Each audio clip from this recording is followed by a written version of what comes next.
Hi folks, Canadian Prepper here. So guys, I have some critical information that I want to share with you today, some new developments in the last 24 hours. I also want to share some exclusive information that we're going to take with a grain of salt, but if it's true, then it's not good at all. Okay, so we're going to try to thoroughly vet that for you here today. I also want to say before we get started, we are going to be starting a new channel soon. I know I've been saying this for some time, the Prepper News. We're working on the studio, the website, all that stuff. So we're going to segregate this type of content from our traditional, more pragmatic, practical, how to apply preparedness, skill-related stuff, okay, and the gear reviews and all that, those nice blue strip videos.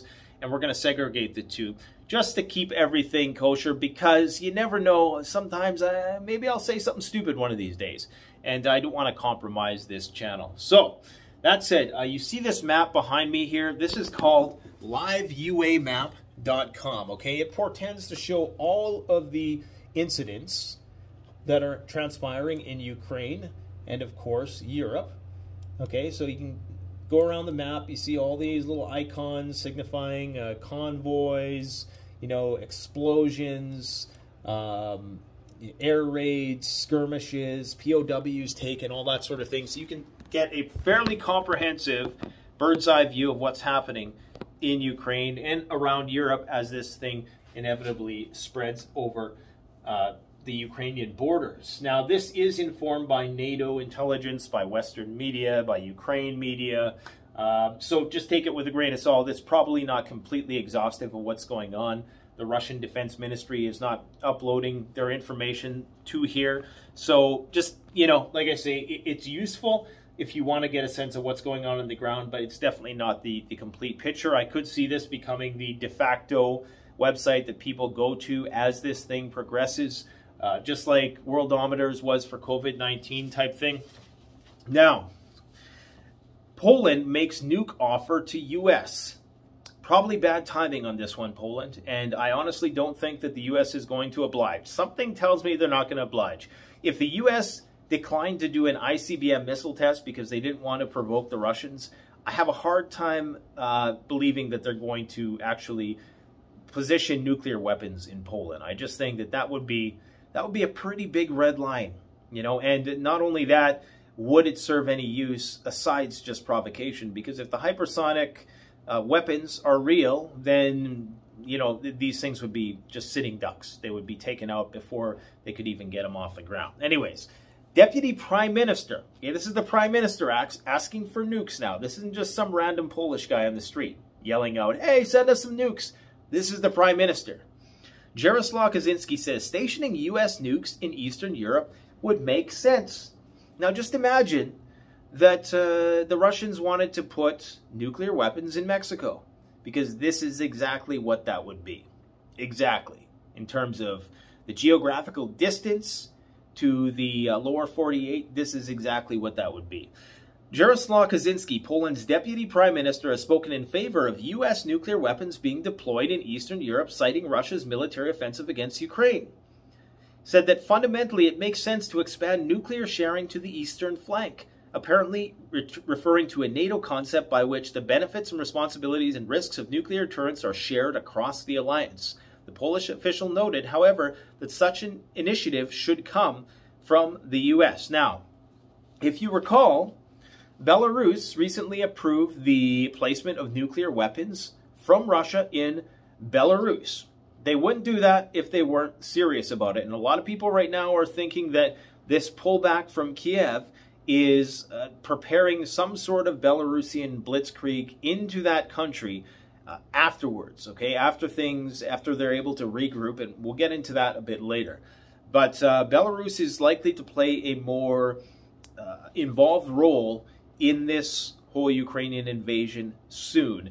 And it seems like Poland is trying to make a counter move here with placement of nukes in their country. Now, I don't think the nukes are in Belarus yet, but I'm sure we would know. I'm sure U.S. intelligence, they've been fairly transparent and loose-lipped about this whole situation so far. So it's likely that they would let us know, and they would likely make the world know if Russia moved nukes into Belarus. So I'm guessing it hasn't happened yet, but this is a very significant development even if, which I don't think the U.S. will oblige, at least not at this point in time, this is important because this signals to Russia that, hey, it's almost like Poland is trying to get Russia's attention in some way, shape, or form. Now, maybe it's because they know that they're probably going to be next. And I'm not saying this like as a certainty, but maybe they think they're going to be next. So they're trying to get involved sooner than later so that, you know, the U.S. basically is there to protect them and just ensure that that nuclear umbrella is going to be able to sufficiently shade them from any sort of Russian onslaught that might ensue. Because remember, there's been a lot of aggressive talk towards Warsaw from Russian media lately. And we're going to talk about that in a minute here. I got an email which is from a questionable source, so we're going to take it with a grain of salt. I got to disclaim that this thing I'm going to read to you is not 100% true. Maybe it's not even 10% true. It's a message I received from a source who has been, I would say, batting about 500% in terms of their predictions. But anyways, so Poland is really starting to ratchet up the tension with all these provocative moves. I don't think this is going to do anything but provoke Russia to take a more active role in Western Ukraine, which will likely bring them close to engaging in a conflict with Poland. Now, a lot of people say that, well, you know, they can take Ukraine, so how are they ever going to take Poland? Well, the Ukrainian army they have many advantages over the Polish army. For one, they're interoperable with both the Russians and NATO because they're using Soviet equipment, but they're interoperable with NATO because a lot of them have been trained with NATO. They also have a larger standing army which has arguably seen more experience, especially recently in combat. And of course, they know the Russian ways of war, okay? They have more tanks, they had a lot more equipment, and yeah, it's just, you can't say that because the Russians are encountering the resistance they are in Ukraine, that's going to translate towards the rest of Europe. And Dr. Peter Pry had indicated that on our recent discussion. If you haven't seen that yet, go check it out. So, you know, it's not out of the cards for Russia to make a move in Poland. Now, if you think that would necessitate World War III and a nuclear response, go and watch that video we just did with Lieutenant Colonel Jay Block. He was the one who played a significant role in administration of the nuclear triad for the last 20 years before retiring and now running for governor. And he indicated in that video that, yes, while there is this thing called Article 5, which means that if Russia were to attack any NATO country, all the NATO countries would get involved to the full force of the American military, okay? Meaning that even if little old Latvia, 1 inch of Latvian soil was penetrated by Russia, that would bring in the whole ordnance of the potential ordnance of the U.S. Armed Forces, okay? Now, in that video, he had loosely indicated that he wasn't so sure as to how or what sort of response would be elicited. There would be a response, but would the United States risk risk annihilation for some small country like Latvia? Personally, I don't think it's likely. I don't even think it's likely that they would risk that for Poland, to be honest. Would they get involved? Yes. But would the goalposts just get moved? Because, you know, we're seeing right now what they're doing in Ukraine, and the Western countries really aren't getting that involved. They're sending weapons. Yes, they're training, they're sanctioning, they're doing all this stuff, but they're stopping short of being directly engaged. So to what degree, if Russia were to get in a conflict with Poland, to what degree would NATO join in? Maybe you have some thoughts in the comment section below. I'd love to hear it. Now, let's talk about this, because this is interesting, okay? Like I say, it's from a questionable source. Russian analysts and retired officers are addressing the Kremlin and President Putin with dramatic tones, asking him to deliver a speech immediately explaining the situation to the Russian nation and declare a general mobilization. Now remember, within the last week, Russia has been, I think, the subject of a few attacks now. Supposedly, Russia claims that it's Ukrainians that are doing it. We really don't know yet. Is it a false flag? Who knows? Regardless, either of those scenarios is not good, because basically what it's going to boil down to is more support domestically in Russia for the war. Also, you're seeing these videos of the treatment of Russian POWs. That's inspiring and pissing a lot of people off in Russia and motivating Russians to want to go to war. Now, these recent war crime allegations in Kiev, apparently Russia is denying that. Ukraine is saying, no, this happened just outside of Kiev. Russia is denying it. I have no real opinion on it. I'm basically seeing what you guys are seeing, so it's hard to make sense of that. But it does appear as though Russia is gearing up for a much, much bigger offensive. Like I've always said, this is the bow being drawn back. And it appears as though that either they're preparing for a full-on offensive and they're using all sorts of deception and stratagem and Austerlitz-style maneuvers. If you don't know what the Austerlitz maneuver is, it's the Napoleonic maneuver of basically trying to convince an enemy that you're really weak in a certain area and that you're retreating, only to come in later with the full force of your military and totally destroy them. And some people are speculating that's what the Russians are doing, because we all know that they've only brought in, I think, 150,000 guys into all of Ukraine. That's like 1/10 of their actual army, not counting conscripts and reserves and things like that. So they've really only brought to bear 1/10 of their army for this conflict, which, you know, by conventional rules of war, you should have a 3-to-1 ratio in terms of offenders to defenders. So if the country you're invading has 100,000 guys, you need at least 300,000 guys to take over that country, and a lot more if you're going to try to lock down the cities. Russia's only employed 150 to 200,000 guys in this conflict so far. So it's no surprise that they haven't been able to get the whole country on lockdown. I mean, there's not enough guys. You know, you're looking at one guy to police, you know, every 10 to 20 city blocks if you're really doing the math, okay? So there's just not enough guys. Anyways, Russian analysts appear to be unhappy with the planning and conduct of the military operation, with the exception of the Donbass region. There must be immediate mobilization as Russia's future is being judged. The tone is dramatic as they say any capitulation to this Ukraine will be suicidal. We have no right or margin for any peace. The operation must reach the end, and we must cross the border with Poland. Like I said, guys, take this with a grain of salt because it's from a questionable source, okay? The only reason why I'm sharing it with you is because you're adults and you can make up your own minds. And unlike some people, I believe that people should be able to have all the perspectives and make up their own minds, and that you shouldn't have to have things curated and censored for your tender little ears. The withdrawal of Russian troops from Kiev has already upset many, as many Russian paratroopers were killed in a major battle there. And, of course, it's not sitting well with people, a lot of this, okay? Now, again, we don't know the strategy that's being employed here. There could be big things brewing, and I'm pretty sure there is. Polish army forces have been put on alert near the border with Ukraine. The Belarusian armed forces are, according to this article, preparing to enter the war with responsibility for Kiev and western Ukraine up to the border with Poland. It is very likely that the Russians withdrew from Kiev for this reason. Now, withdrew in quotes. They're still there, entrenched in a lot of places, but a lot of the army has backed off from the suburbs of Kiev. Recently, the Kremlin spokesman, N. Peskov, provided security guarantees to Belarus. Peskov stressed that Moscow is ready to provide full support to Belarus in the event of an attack. An attack on any member of the Collective Security Treaty Organization, CSTO, and especially on our close ally in Minsk, is tantamount to an attack on the Russian Federation. So this is their equivalent to NATO. They have their Collective Security Treaty Organization. We have our North American, North American Trade Organization, something like that.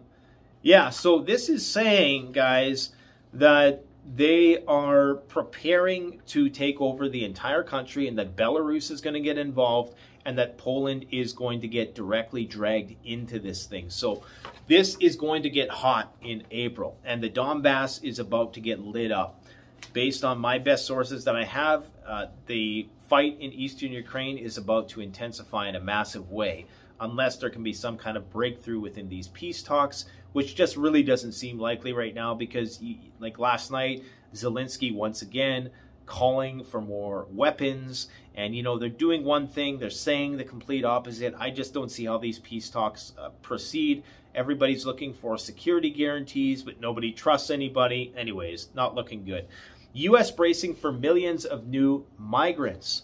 The Biden administration will scrap a Trump-era immigration restriction, opening the door to an unprecedented flood of new immigrants. So this is completely unrelated to Ukraine, but I just wanted to throw it in there because this is going to lead to more civil unrest in the United States, undeniably. I can't imagine what 2024 is going to look like, but January 6th may just have been a dress rehearsal.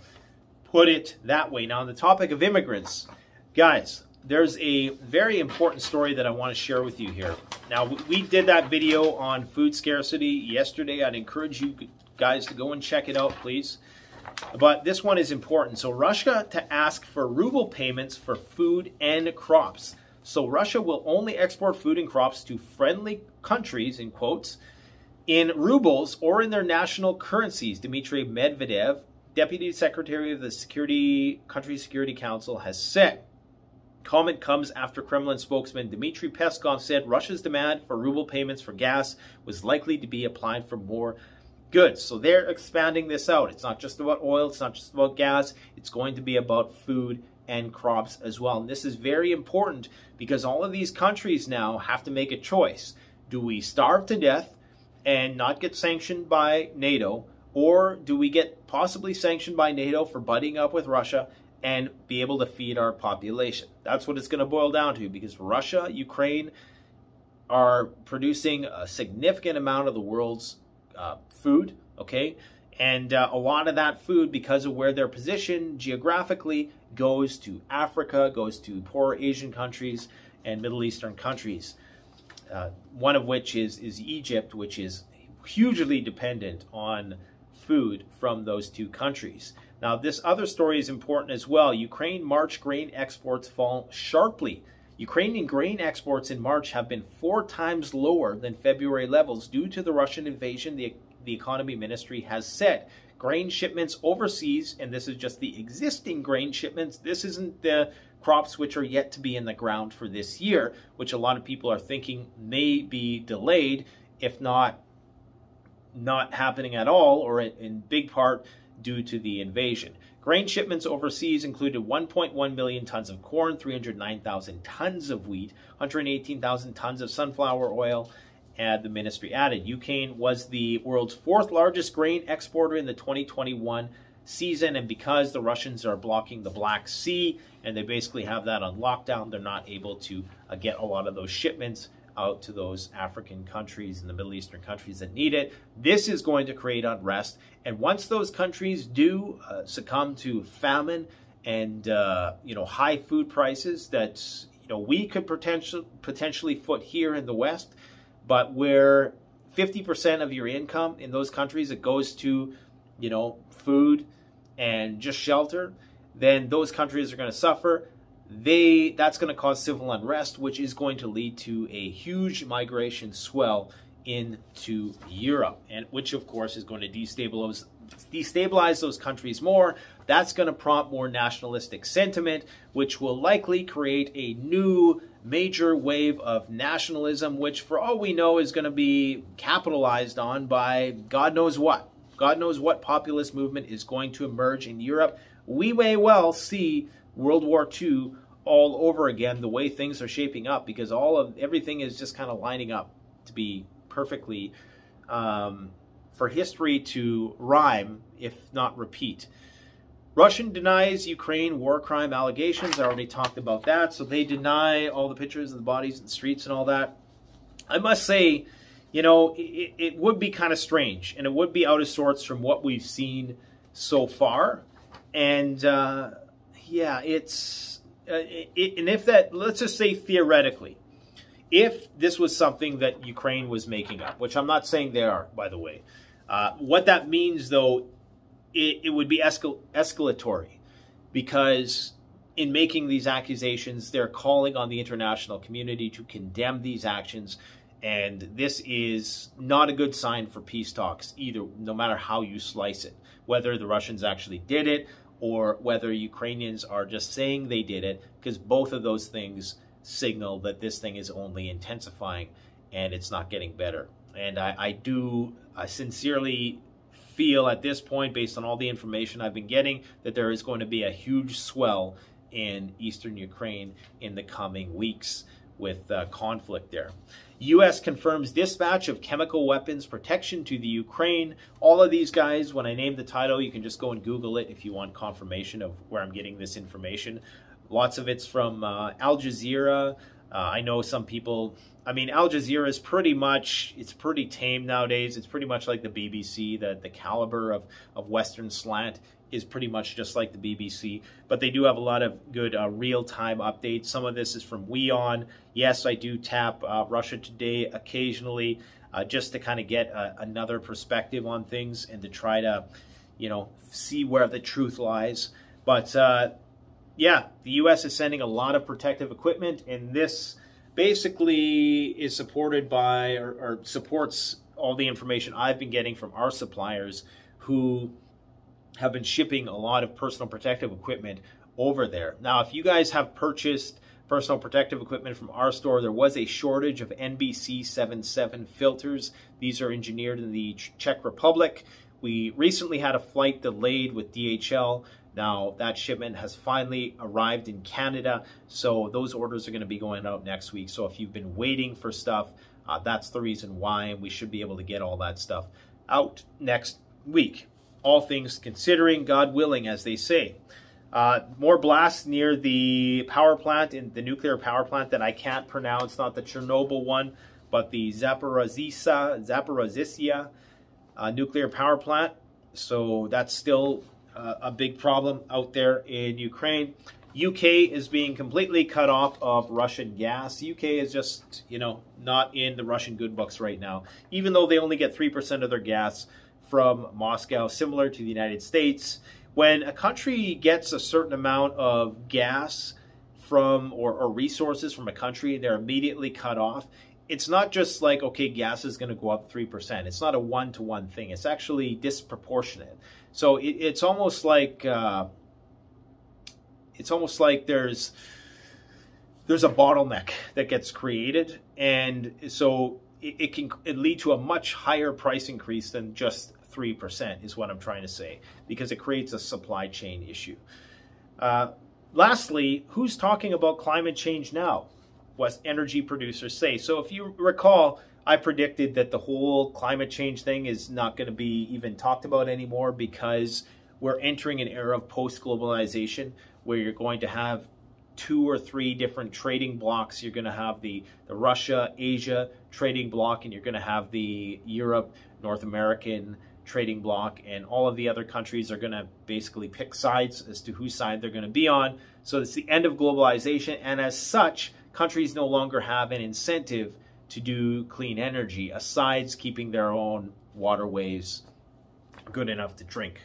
And you know, a lot of countries just will have no incentive to make any sort of commitments to cutting, you know, their CO2 or sequestering carbon or anything like that. So that is going to go out the window now. Proponents of fossil fuel production hit back against efforts to tackle the climate crisis by urgently phasing out the burning of hydrocarbons as the Russian invasion of Ukraine disrupts energy supplies. And what this means is that, you know, this push to get rid of fossil fuels is going to be delayed by decades, okay? So I'm not going to get into that because I know it's a contentious issue within this community. You guys know what I think about it. I've talked about it numerous times before. I try to just view things as scientifically and objectively as possible. Let me know what your thoughts are on how you think this is going to progress in the next week. What do you think the next moves are going to be made by Russia? Because there's a lot of deception and stratagem being employed by the Russian military right now. Everybody knows they're preparing for something big, but what are they preparing for? Let me know in the comment section below. Thanks for watching. Stay tuned. We got some interesting how-to practical preparedness videos coming up for you this week. Take care, guys. Canadian Prepper out.